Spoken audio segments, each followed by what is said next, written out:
हरियाणा में बीजेपी अब सरकार की ताजपोशी की तैयारियों में जुट गई है। अभी त्योहारों का मौसम है, इसीलिए माना जा रहा है कि शपथ ग्रहण दशहरा के बाद होगा। जीत के नायक बने सीएम सैनी दूसरी बार शपथ लेंगे। आज दिल्ली में काफी हलचल रही। उधर बीजेपी को 3 नए साथी मिल गए हैं।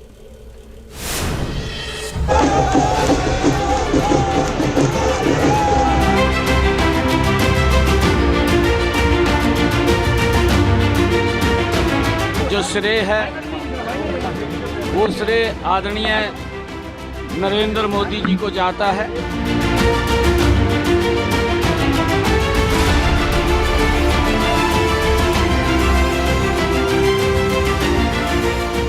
सीएम नायब सिंह सैनी बीजेपी के ऐसे नायाब नेता बनकर उभरे जिन्हें लोकसभा चुनाव से ऐन पहले कांटों भरा ताज मिला था और अब वो हैट्रिक के हीरो बन गए हैं। पीएम मोदी के नाम और काम वाले डबल इंजन के फॉर्मूले में एक और ब्रांड जुड़ गया है।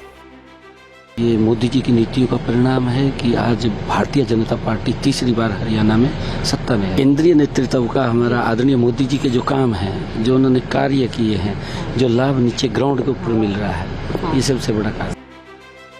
अब शपथ ग्रहण को लेकर मंथन का दौर शुरू हो गया है।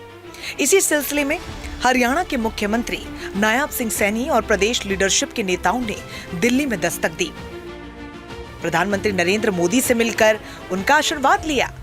इसके बाद सेंट्रल लीडरशिप के बड़े नेताओं से मेल मुलाकात का सिलसिला शुरू हुआ, जिसमें गृह मंत्री अमित शाह, रक्षा मंत्री राजनाथ सिंह, बीजेपी अध्यक्ष और स्वास्थ्य मंत्री जेपी नड्डा, हरियाणा के पूर्व सीएम और केंद्रीय मंत्री मनोहर लाल खट्टर समेत तमाम बीजेपी के कई सीनियर नेताओं से नायब सिंह सैनी ने मुलाकात की। काफिला बढ़ता रहा और मंथन का दौर चलता रहा। उधर चर्चा भी चल रही है कि ऐतिहासिक जीत के बाद शपथ ग्रहण भी भव्य होने वाला है। बड़ा संदेश देने के लिए बीजेपी विजयादशमी के दिन को शपथ ग्रहण के लिए चुन सकती है, लेकिन हरियाणा बीजेपी के अध्यक्ष मोहन लाल बडौली का ये कहना है कि ताजपोशी की तारीख अभी तय नहीं हुई है। ये त्योहार का दिन है और सब अपने त्योहार का सेलिब्रेट करेंगे और दशहरे के बाद कुछ जैसी भी पार्टी की नीति बनेगी। खबर आ रही दशहरे में शपथ ग्रहण होगा। अभी इस प्रकार की कोई भी चर्चा नहीं हुई। बीजेपी के मंझे नेताओं में से एक नायब सिंह सैनी पीएम मोदी और शाह की उम्मीदों पर 100% खरे उतरे। संगठन से लेकर सरकार, पार्टी ने उन्हें जहां लगाया वहां बीजेपी के मिस्टर कूल कहे जाने वाले नायब सैनी ने 100% रिजल्ट भी दिया।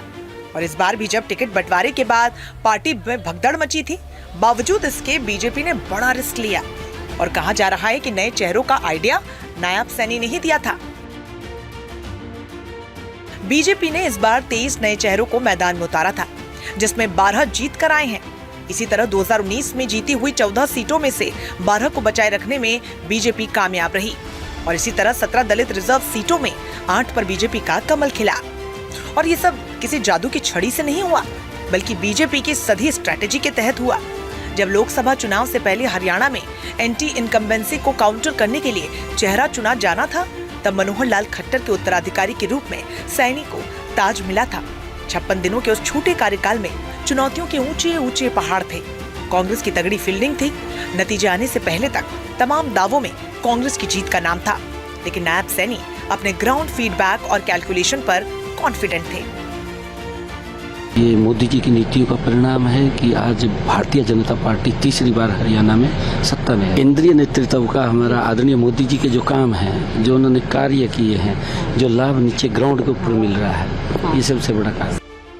अब सैनी की सेकेंड पारी में कौन कौन मंत्री बनेगा, पुराने चेहरे रिपीट होंगे या नहीं, इसको लेकर हरियाणा से दिल्ली तक तमाम चर्चाएं हो रही हैं।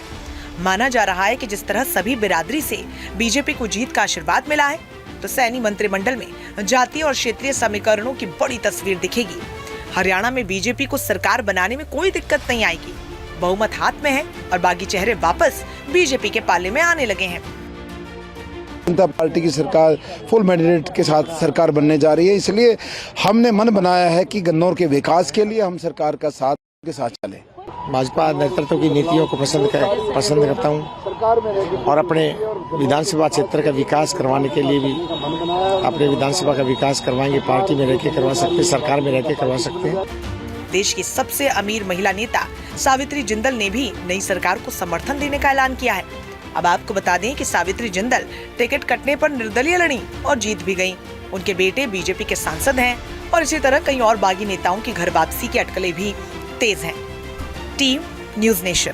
न्यूज नेशन अब व्हाट्सएप पर खबरों के ताजा अपडेट के लिए न्यूज नेशन के इस QR कोड को स्कैन करें।